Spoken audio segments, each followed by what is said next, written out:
So you graduated La Trobe High School, and then where'd you go from there? Went to Dartmouth College, where was going to study for the diplomatic corps. And so I took Romance language studies there. But all of a sudden I thought, you know, I really want to study music. And I talked with the man who was the head of the music department there, and he said, Fred, we won't have this department ready for you in the 4 years that you'll be here. Why don't you take a look at the place that I just came from, which is Rollins College? And so on my Easter vacation, I went down to Florida, to Winter Park, and there were a group of kids who met me at the airport, and they took me all around. Among that group was Joanne Bird, who later became Mrs. Rogers. But at any rate, it was just the opposite of Dartmouth, I felt. I mean, Dartmouth was very cold, and Rollins was very warm, and I just felt so much at home there. And so the next year, I went to Rollins. I had had 2 years at Dartmouth, and I got 1 year credit at Rollins. And there declared a music major in composition, and studied with all of the people in the conservatory. There was a conservatory of music there, and wonderful people. Jack Carter was my major professor, and the Carlos, Alphonse Carlo, the Baroness von Bokop was my French professor. I had a minor in French, and she encouraged me to do stuff on the stage. I had never done anything on the stage, but she forced me in these little French productions. And I remember doing something from L'Aiglon. Said, au meurtrier, justice, justice. Well, at any rate, I don't think I ever wanted, though, to be on the stage. I'm much rather doing things in the background. And so I graduated from Rollins in '51 with a Bachelor of Music degree. And by then I was accepted at Pittsburgh Theological Seminary. Well, it was called Western Theological Seminary in Pittsburgh. And I was supposed to go there the following fall. But I went home my senior year for a vacation in La Trobe, and I saw this new thing called television. And I saw people throwing pies in each other's faces. And I thought, this could be a wonderful tool for education. Why is it being used this way? And so I said to my parents, you know, I don't think I'll go to seminary right away. I think maybe I'll go into television. And they said, well, but you've never even seen it. And I said, well, I've seen enough of it here that I'd like to try. So I applied for any position that I could have at NBC in New York. And I was accepted, probably because I had this degree in music. And they wanted an assistant to work on the music programs. So in, I think it was October 1st of 1951, I started at NBC. Before we start, let's talk a little bit more about the first time you saw television. Do you remember the program that you saw? I don't. I just remember it was a program where people were dressed up in some kinds of costumes or something, and they They literally were putting pies in each other's faces. And I was astounded at that. I didn't watch much else. I just thought, hey, let's see what we can do with this. How did you link it in your mind to education so quickly? Was education something that was very dear to you at that point? I think it always has been. I always loved my teachers. Especially the teacher. For instance, when I was a senior in high school, a friend of mine taught me to fly in a little Piper Cub. And he was so enthusiastic about flying. I know that's why I wanted to learn. And the best teacher in the world is somebody who loves what he or she does and just loves it in front of you. And that's what I like to do with the neighborhood.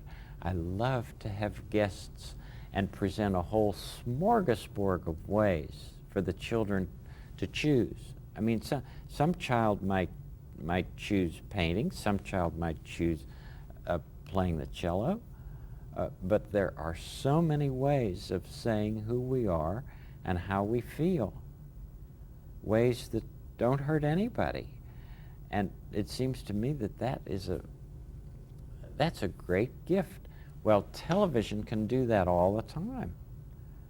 Can present enthusiastic teachers. When I was working, now this is later, but when I was working in the master's program of child development, I was at this nursery school, and the director, Margaret McFarland, had invited this man from Carnegie Mellon to come and just sculpt, just love clay in front of the children. So once a week, this very fine sculptor would come and, she said, I don't want you teaching sculpting. I want you simply to sit with the children and do what you feel you'd like to do with the clay. Well, the kids started using clay, that medium, in the most wonderful ways. And that wouldn't have happened if this gifted sculptor hadn't loved clay right in front of them. So, the television can be such a fabulous teacher. So your first years in television, you worked on a few shows that were music-based. Yes, Yeah, in New York. Mm-hmm. Yeah, describe the NBC offices you worked in a little bit. Who was there? Oh, all of television was on one floor of the RKO building on Avenue of Americas. I remember that when you got off the elevator, you turned to the right, and the first few offices you came to were the Today Show. And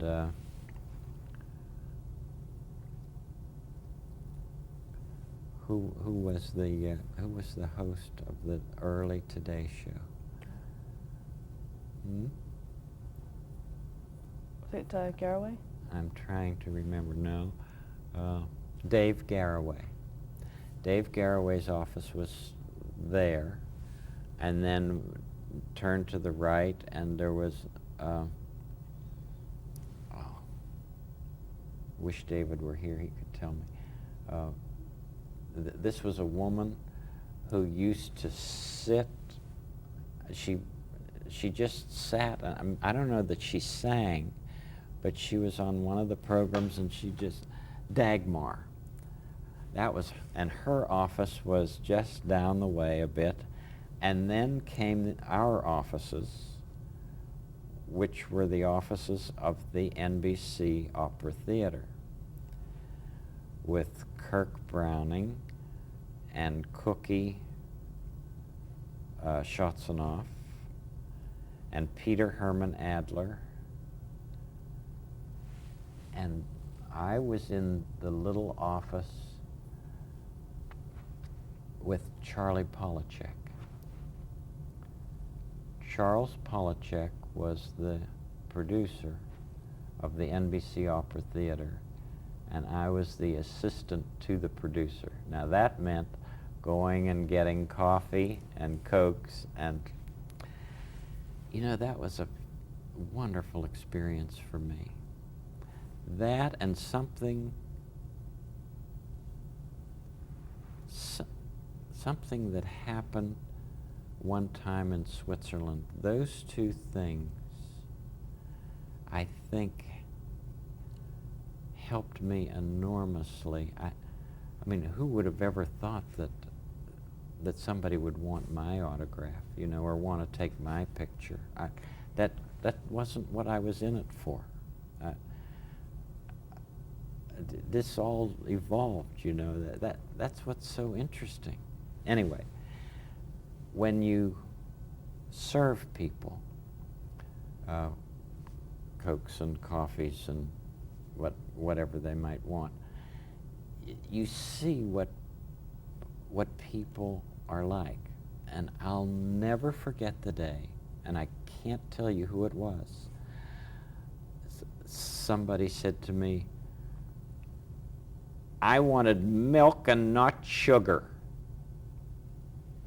I just felt crestfallen. I mean, I did my best to bring what I was asked to bring to people for refreshment, you know. And I'll never forget how that felt. Of course, I went off and got the correct thing. But the other time, while I'm thinking about it, is that my wife and I were at the same hotel as this very famous movie star. And at the swimming pool, everybody was taking her picture. Well, I guess I made the mistake of asking her if it would be all right if I could take her picture. And she said, "I'd rather not." And I think of that every time anybody asks if they could take my picture with them. And I invariably say, "Of course." You know, maybe that's just because I'm who I am and she was who I don't know, but I know that it affected me. So where were we? We're talking about you're starting at NBC. Let's talk about some of the shows. This first NBC television opera.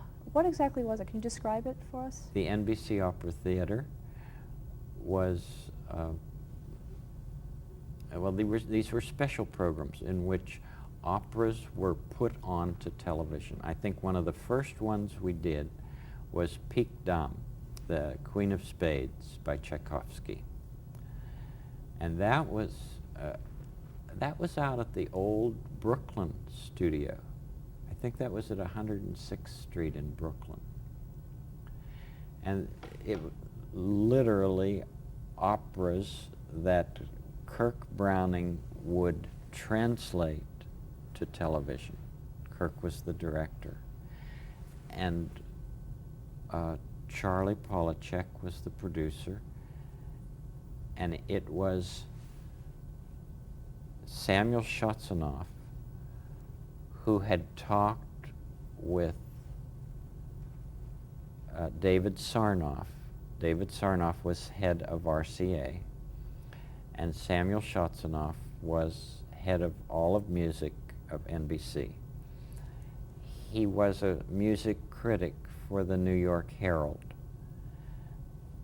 And David Sarnoff asked him if he would come and take charge of music on NBC. Well, it was he who had the foresight to invite Arturo Toscanini to come and take over the NBC Symphony. Toscanini was living in Italy on his little island called Isolina in Lago de Garda. And he listened on a radio to the NBC Symphony. So that I'm told that the first time he met the symphony, he already had notes of what he wanted the different people to do. That was a wonderful collaboration. David Sarnoff, Samuel Shotsanoff, Toscanini, a very young composer by the name of Menotti was invited to write an opera for the NBC Opera Theater. That's how Amal and the Night Visitors came to be. And can you describe that for us? They wanted a Christmas opera. And so Menotti actually wrote it for the NBC Opera Theater. After the dress rehearsal, Toscanini said to Menotti in Italian, "This is the best you've ever done." And of course, Amal and the Night Visitors continues now on stages, and even puppet theaters have done it, and done it well.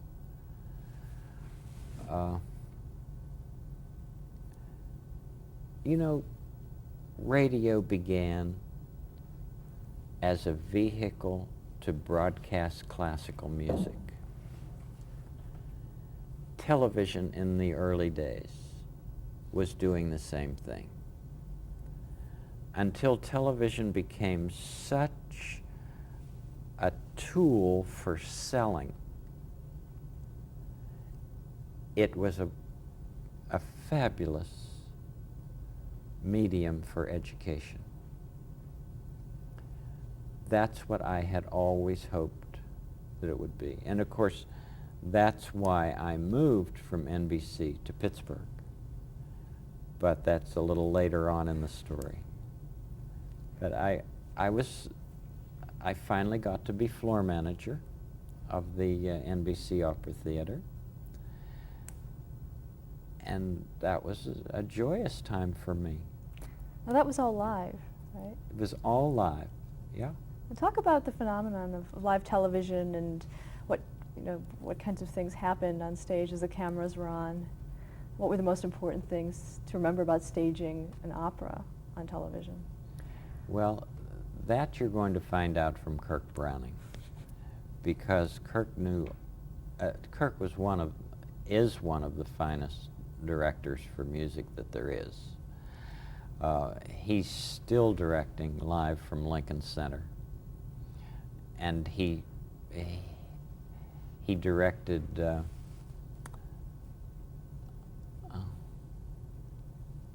Streetcar Named Desire. That who composed that?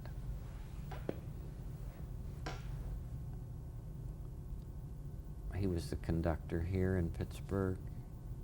He's a pianist as well. Know his name as well as my own. But it'll come to me. At any rate, he always wanted to write an opera, and he always wanted it to be the one I just mentioned. Anyway, I'm thinking about too many things. They're all just come flooding back, when you ask me these questions, and it's funny to be at this end of the spectrum. As I'm thinking about all of these times, we did a Bernstein opera at NBC. Leonard Bernstein was commissioned to write one, And he wrote an opera called Trouble in Tahiti. And I remember the lead, Elaine Malbon, I think it was. But you'll have that in your archives. That's the nice thing. Hopefully these are on tape. Mm-hmm. Yeah, good. At any rate, something happened at the dress rehearsal, and the lead said, I'm not going to do it. Well, I mean, it was scheduled to be broadcast that night, and as you say, everything was live then. Well, my wife took the lead to our apartment and gave her a cup of tea and talked. Joanna's a wonderful person. And somehow, magically, you know, brought her back to the studio, and they went on with the program. I don't know, maybe it was just to get some attention. I don't know what it was, but that was one of the dramas, not on screen, that might be fun for people to. There's the major dramas in life are never center stage, and they're rarely under the bright lights. They're always happening off camera. And I think for people who might be wading through all of this material in the archives, you know, that might be one of the best things to remember. That the best things of life are way off stage. Never highly touted. You know, it's the little epiphanies of life that matter most. It's those moments when somebody will tell you, you know, you really did help me in a way that you could have never known, just by being there and just by being you. Okay, let's go off stage on your career a little bit. Can you tell me the duties of being a floor manager at NBC? First of all, I timed programs. This was even before I was assistant and had to time the program called The Voice of Firestone, and that was scary because, you know, we had to get off the air at just the right second, otherwise you'd be cut off the air. But I floor managed the hit parade, and I'll never forget Mr. Lanson, Snooky Lanson, that used to go with the stagehands and play craps behind the set, and I'd have to say, Mr. Lanson, you're on next. And so he said, okay, Fred. And then he would come and get out in front of the thing and do his song, you know, and then that would be over and he'd go and play again. And Dorothy Collins, her husband was the conductor of the orchestra of the hit parade. And June Valley. I never forget, she had big white suitcases, and after the program was over, I helped her down to get a cab. She was going somewhere with these big white suitcases. It's funny the things you remember. Yeah. But those, you know, to think that you would do something like that live.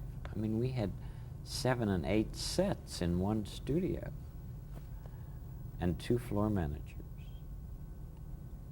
Who was the other floor manager that you worked with? It could be anybody. on the crew. You know, you were assigned to these different programs. But Kate Smith was another program that I floor managed. Did you deal with her a lot, with Kate? Well, she was a very imposing person. And her mother and her dog were with her all the time. She had some of the first contact lenses that I had ever seen. I guess maybe the earliest ones. They looked like fish bowls, and they covered the entire ball of the eye, and to get them in must have just been excruciating. And she also wore a huge corset. I mean, it was almost like an iron lung that she would get in, and they would pull, you know. And she sat behind the big bouquet of flowers that covered up some of her, but she was an enormous woman. She had one of the most beautiful natural voices that ever was. It was just a glorious instrument. There was one funny day. Didn't seem funny then, but she was standing in front of this painted set that was a farmhouse, singing one of her songs. It wasn't When the Moon Comes Over the Mountain, because that was always the opening song. It was some farm song, I guess. At any rate, I thought it was over. And so I gave a cue to the stagehand to raise the scenery so that we could get on to the next scene. Well, the song wasn't over. There was just a little bit left, kind of a coda that I guess she was going to say something, and I hadn't been told. And so the set started to go up, and on camera, of course, that looked like Miss Smith was going down into the ground. Well, I was watching the monitor, and of course I knew exactly what had happened, so then I stopped the rising of the set. But I'll never forget. It was just like having her descend. But it was live, you know, and people were very forgiving with live television. Okay, there's some other features. Did you have anything to do with the private lives of Ethel and Albert? That was one of the features on the show. No, but I did know Ted Collins. I didn't know him personally, but he would come in, and he and Miss Smith would have dialogue times. Now, who was he? What was? He was a producer. Okay, let's stop here to change the tape.